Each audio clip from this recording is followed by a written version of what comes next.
بسم الله الرحمن الرحيم الحمد لله رب العالمين وصلى الله وسلم على سيدنا محمد وعلى آله وصحبه وسلم أجمعين.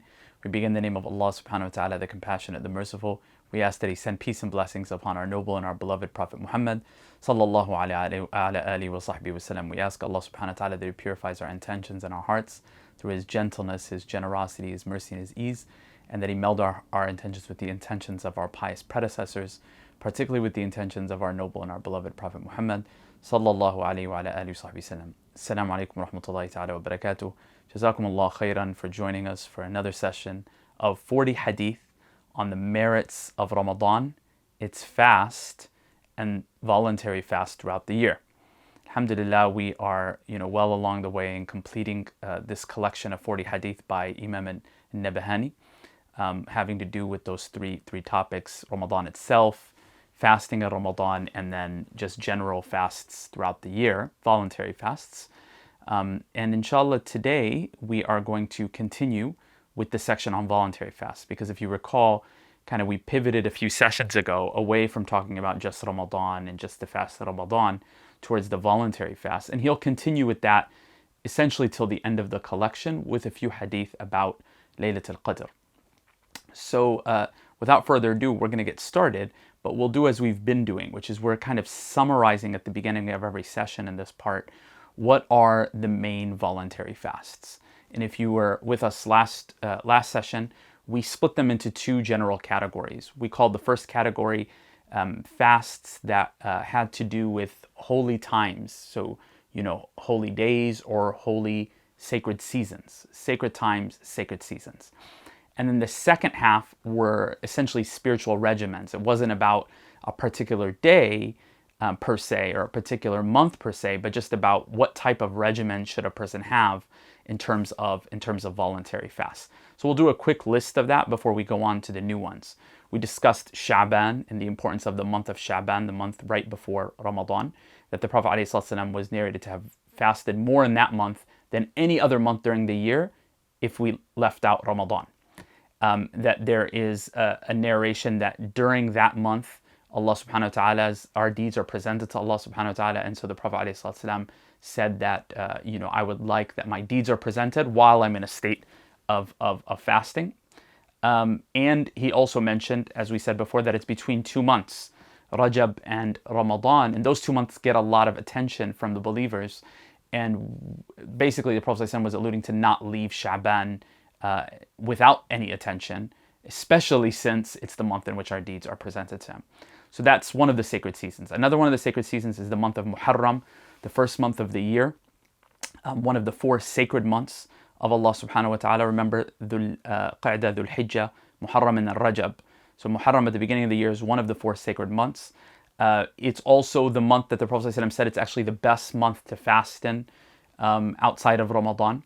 The Prophet ﷺ said that in a report. And it's also the month in which Ashura falls. So as we'll get to in a minute, Ashura has a particular holiness associated with it. And so that is one of the reasons that the ulama mention that there's a holiness associated with it.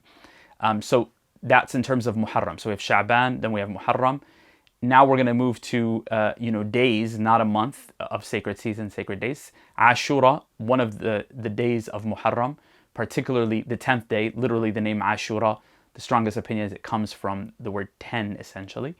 It's a derivative of 10. And so this is a holy day. There's narrations that there's an authentic narration that this is the day in which Allah subhanahu wa ta'ala saved Sayyidina Musa alayhi salam and the children of Israel from Pharaoh and oppression. It's also another narration saying that it's the day that Allah subhanahu wa ta'ala saved Noah. He had the ark come to rest, and they were able to descend from the ark on that day. And that the sins of the previous year are forgiven if one fasts on it. So it's a holy, holy day. The one that we added last time, before we get to Arafah, we added last session were the 9 days of Dhul Hijjah. These 9 days of the last month of the Islamic calendar, the days in which the central parts of Hajj take place, right? Particularly the 9th. The 9th, which is essentially Arafah, but those 9 days leading up to Arafah, including Arafah, right before Eid, that these are holy times. that the Prophet ﷺ encouraged our fasting therein. And that one of the things that the ulama mention is why are they so holy is because nowhere else during the year are all of the major devotional acts taking place, meaning prayer, charity, fasting, and pilgrimage, right? It's a central time. It's a holy time. They're 10 holy days. So those 9 days, one is encouraged to fast in them, and that one's reward is multiplied if one does good in them. The Prophet ﷺ said there's no better days to do righteous deeds than those 10 days. One of those 10 days is Arafah, which brings us to the second last one of the sacred days or sacred times. And that's the 9th day. It's the day when the people going on pilgrimage stand on the mount. It's the central part of the Hajj. So the people not, the more followed opinion is that the people who are not on Hajj are the ones who are encouraged to fast. So one fasts if they're not on Hajj, and they make dua, etc. And Allah, inshallah, subhanahu wa ta'ala will accept it, as He's accepting the dua of the people at Arafah. But importantly, there's a hadith saying that if one fasts the day of Arafah, this 9th day, that one has both their past year forgiven, just like Ashura, but also their coming year of course, minor sins. The last sacred day or season that we covered were Mondays. We saw a hadith in which the Prophet ﷺ encouraged our fasting on Mondays. We saw that the Prophet ﷺ fasted on Mondays. And when asked about this, he said, this is the day that I was born in, and this is the day that it was revealed to me, meaning the Quran. And we're going to see some more associated with that, inshallah, today. In terms of spiritual regimen, so that was all just sacred seasons, right? In terms of spiritual regimens, the fast of Sayyidina Dawood alayhi salam came up in the hadith, fasting one day, not fasting the other, basically switching on and off, right? And that the hadith seemed to indicate that this was the best spiritual regimen that a person could partake in. However, as kind of like a minimum positive spiritual regimen outside of Ramadan, that one fasts 3 months out of the year. And we're going to see today that there's kind of some more that is associated with that. And we actually will go into next session about it as well, inshallah. So those are the ones that we've covered. Today, we're going to try to cover, in the short time that we have together, 3 different ahadith about voluntary fasts. So without further ado, this is hadith number 32 of 42. On the authority of Mu'adhata al-Adawiyya, may Allah subhanahu wa ta'ala be well pleased with her, who said that she asked Aisha, Allah be well pleased with her, would the Messenger of Allah, Allah bless him, give him peace, fast from every month 3 days? So she asked her, did he used to fast 3 days out of every month? She said, meaning Sayyidina Aisha, Allah be well pleased with her, yes. She said, meaning Sayyidina Aisha, Mu'adhata, she asked, from which days of the month precisely? And then Sayyidina Aisha replied, he did not care from which days, narrated by Muslim. So Mu'adhata asks Sayyidina Aisha, did the Prophet ﷺ used to fast 3 days every month? She replies, yes, in the affirmative. She asked, were there any specific days? And he said it didn't matter. She said it didn't. She replied, it didn't matter which days it was. So a couple things about this hadith. In terms of asking, were there any specific? The ulama say this hadith, because there's other hadith, but this hadith specifically, it indicates that not only when in the month, when in the month, but also are the days together or separate. Meaning that, maybe you fast 3 at the beginning, or 3 at the middle, or 3 at the end, but you could fast 1 and then 2 days later fast another, and then 5 days later fast a third. So for this hadith, there's no indication about when in the month and whether they're supposed to be connected or disjointed. As we'll see, there's more evidence that will come forward that's different than this. But this is what this hadith indicates. In terms of why the ulama tried to speak about why you're going to get such varying differences in the hadith from different sahaba, etc., about the Prophet ﷺ's fasting habits in terms of the 3 days. Because we're going to see there are hadith where he specifically says to fast certain days. And there's differences about that. We're going to see some of them. So some of the things that they said is maybe that his action shifted. Maybe at one point during prophecy, he was fasting one way and then it shifted to another way. So that's one position. So each individual saw what they saw. They witnessed what they witnessed. Maybe it was purposeful, they said. And this is something that they often go to, which is that the Prophet ﷺ was very careful not to always do one thing if it's not obligatory, because then people might think it's an obligation. Another thing that they mention is to show that it's acceptable. In other words, maybe he had a regular sunnah that he would do, but he did something else to show that it's okay that one does the opposite of it. Another thing that they mention is perhaps he was busied. And this might be something that's hard for us to grasp, and it does seem to go against other evidence, so it's not necessarily the strongest position, but I think it's important to highlight that the Prophet ﷺ was extremely busy, alayhi salatu wasalam. I mean, he was, yes, receiving revelation, giving revelation, caring for the people, caring for the state. He was partaking in everything, caring for his household. He was constantly in the service of others.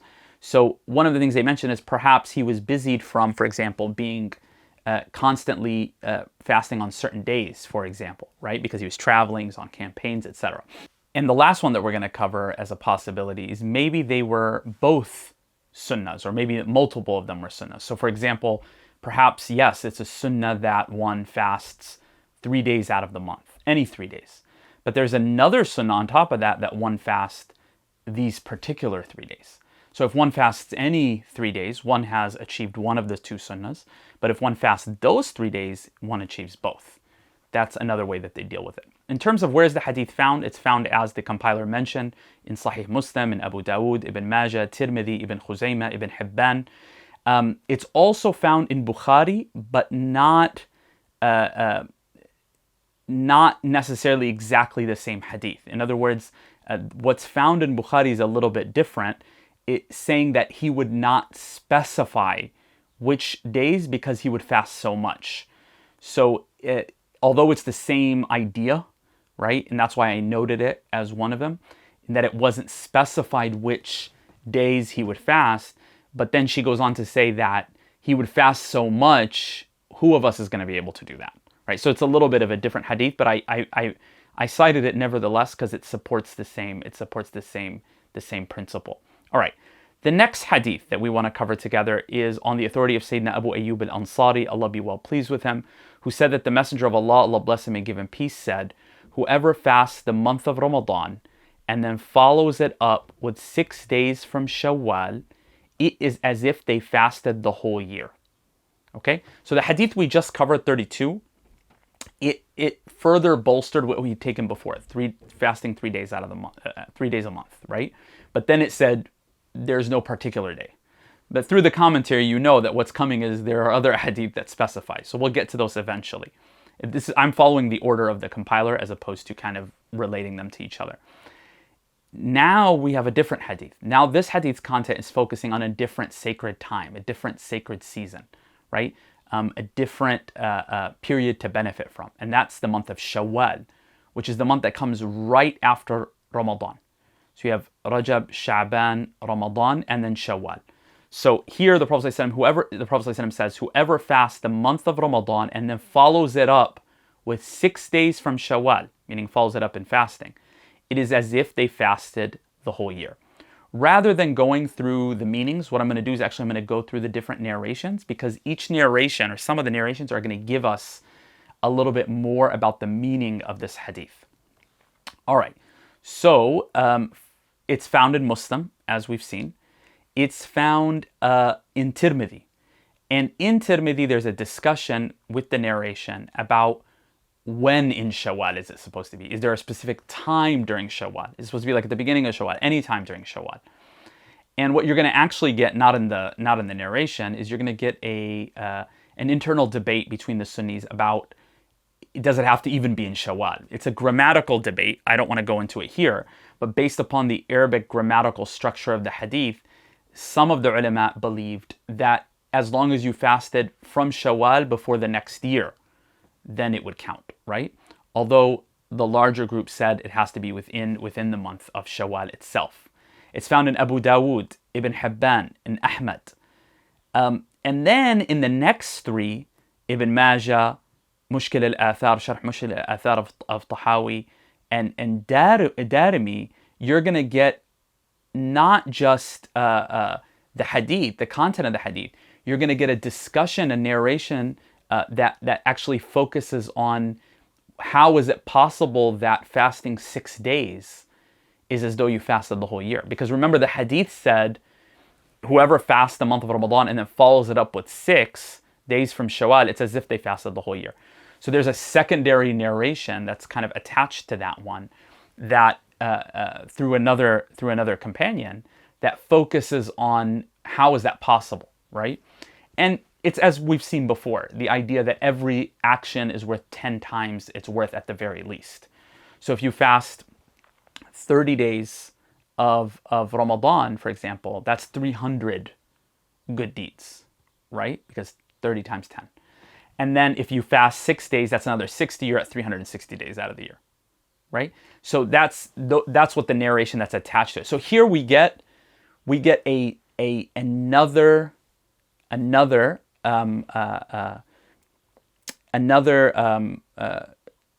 sacred season, another sacred time, other sacred days to benefit from. So we can add that to the list, right? We ended on basically the Mondays was the last one. Now we're adding the 6 days of Shawwal, okay? Then finally, the last hadith that we want to cover together, number 34, is on the authority of Aisha, Allah be well pleased with her, who said that the Messenger of Allah, Allah bless him and give him peace, would fast on Mondays and Thursdays.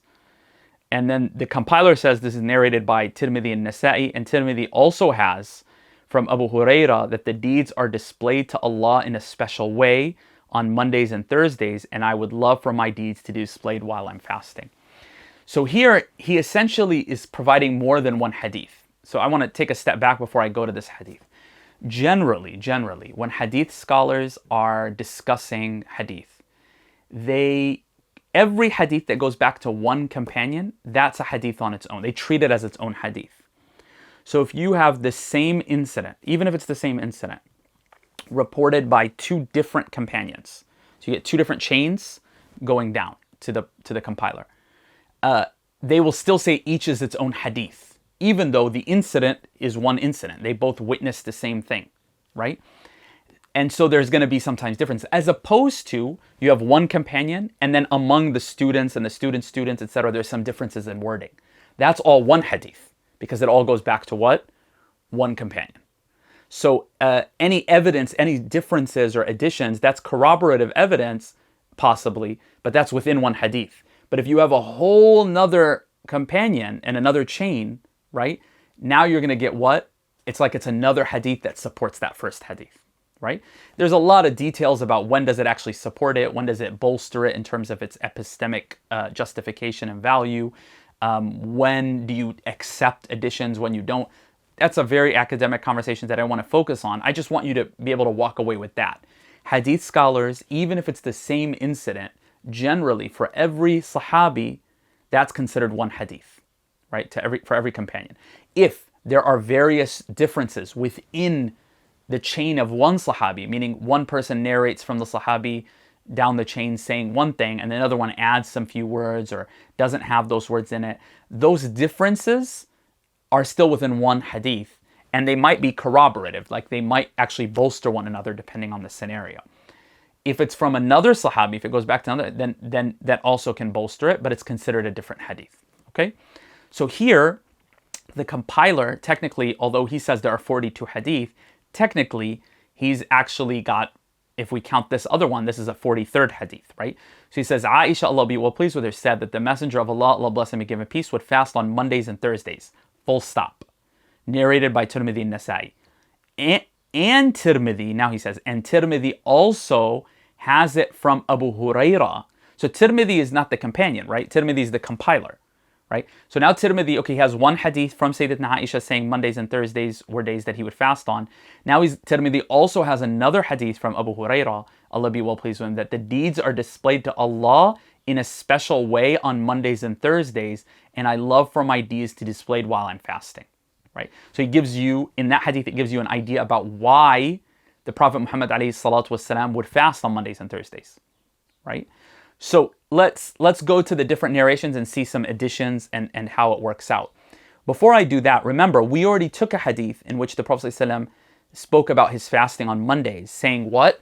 That it was the day he was born on, so he was grateful, in other words, and also the day that it was revealed to him, the Quran, so he was grateful. So we already know that Mondays, he would fast on them, and one of the special features of Mondays as a holy day is the Prophet ﷺ's birth and the Prophet ﷺ having Quran revealed. And for us following him being born and sent to us, ﷺ, and the Quran being given to us and to him, this is a great deed that we should be thankful for, right?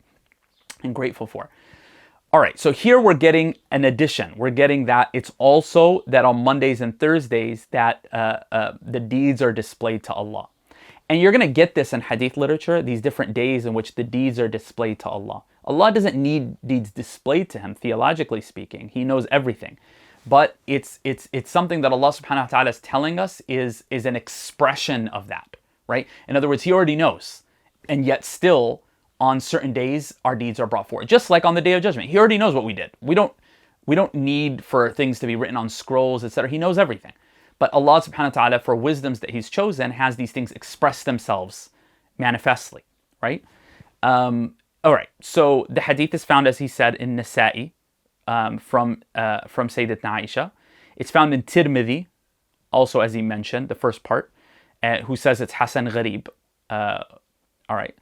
And then in Imam Ahmad, right, in the Musnad of Imam Ahmad. And in the Musnad of Imam Ahmad, he actually includes Mondays and Thursdays in fasting Sha'ban, that he would fast Sha'ban. And then Ibn Majah, also, same hadith. And then in Ibn Hibban. So that 1, 2, 3, 4, 5, those 5 narrate the same hadith from the same Sahabiya, from the mother of the believers, saying that he would fast Mondays and Thursdays. Some of them add that he fast Sha'ban as well. So all of those are from one hadith because they all go back to Sayyidatna Aisha from that one incident, right? Now you're going to get the second hadith that he mentions, the hadith having to do with Sayyidina Abu Hurairah, the narrations from Sayyidina Abu Hurairah, with the addition that these are the Mondays and Thursdays are the days that our deeds are presented. You're going to get, I'm going to give you the citations for those. So Tirmidhi also, as he noted, cites that hadith. He also says it's Hasan Gharib from Abu Hurairah. Ibn Majah also narrates the hadith, also attaching that the fast, attaching the fast to Mondays and Thursdays, having to do with what? That our deeds are presented during that time, and the Prophet ﷺ loving that our deeds are presented while he's fasting. And remember, Sha'ban, that was also mentioned for Sha'ban in another hadith, if you recall. Not from the compilation, but we brought it as secondary evidence, right? All right. So in Ibn Majah's compilation, the hadith has an addition. The addition is that Allah forgives in them, meaning on Mondays and Thursdays, all believers except those who are fighting, or basically those who are disputing, and that we should leave them until they reconcile. That's just a rough translation, but it's an addition, right? So there's an addition that they should be left until they reconcile. Okay. Now there's also a narration from Muslim, Sahih Muslim, but without the fasting part. So the interesting thing is it's also from Abu Hurairah, and it focuses on Mondays and Thursdays, that on Mondays and Thursdays the gates of heaven are open. And we can go back to the same theological thing we discussed at the beginning of this course about the gates. Are they physically open? What does it mean? Same conversation can proceed. But that on Mondays and Thursdays the gates of heaven are open, and everyone is forgiven as long as they don't associate partners with God, and they don't have enmity to one another, that version says. You get a similar narration in Ibn Hibban without the fasting part. Similar narration in Tirmidhi, we already mentioned it. Similar narration in Abu Dawood. A similar narration in Ahmad. And then you get in Darimi, he also links it to the fast, right? So you also get that in Darimi, that it's linked to the fast. It's not just Mondays and Thursdays are these holy days when the gates of heaven are opened, etc., and Allah forgives, but also that it has to do with the one fasting during that day. So that's that hadith. Essentially what we're getting is that the Prophet ﷺ fasted Mondays and Thursdays, and through secondary evidence, through different versions of the hadith or another hadith, we get that one of the reasons for that, apart from what we got before, about it being the day he was born and about being the day the Quran was revealed, that it's also a day in which our deeds are presented to Allah subhanahu wa ta'ala. And the Prophet ﷺ said we would love that we should be fasting when that occurs. And also that the gates of heaven are open according to some variants. And that Allah subhanahu wa ta'ala forgives everyone as long as they don't have enmity or they're not in discord and rancor with one another, right? And they're not associating partners with him. So we get an idea of another few reasons why Mondays and Thursdays are holy and sacred. So now we can add to our list of voluntary fasts. We add the 6 days of Shawwal, right? And then we can add also the Mondays and Thursdays. We already had Mondays, so the Thursdays also being added. The first one gets added to, meaning the 6 days of Shawwal, the sacred seasons, and then Mondays and Thursdays as maybe, we can actually add it to both. Yeah, it's a spiritual regimen, but also if we take these other hadith into account, it is a sacred season. It's a sacred time. Every Monday and Thursday, deeds are being presented, gates of heaven are being opened, sins are being forgiven, etc. So again, we're getting a very full list, right, about when we can fast. So we're going to see some more. We're going to discuss, for example, fasting the 3 days out of 3 days out of every month. Are there narrations that talk about specific days? Yes, there are. So we'll get to that, inshallah. And then we'll wrap up after we finish the voluntary fasting section. We'll wrap up with a discussion on Laylat al-Qadr, bi'idhnillahi ta'ala. We ask Allah subhanahu wa ta'ala that He have us benefit from this fast of Ramadan, recitation of Quran, standing in prayer, time with our families, time alone to think and to contemplate. We ask Allah subhanahu wa ta'ala the good of this life and the next. We ask that He give us the energy to finish this month strong, inshallah, and take part in some of these beautiful voluntary fasts. Walhamdulillah Rabbil Alameen. Wa sallallahu wa sallam ala Sayyidina Muhammadin wa ala alihi wa sahbihi wa sallam ajma'een.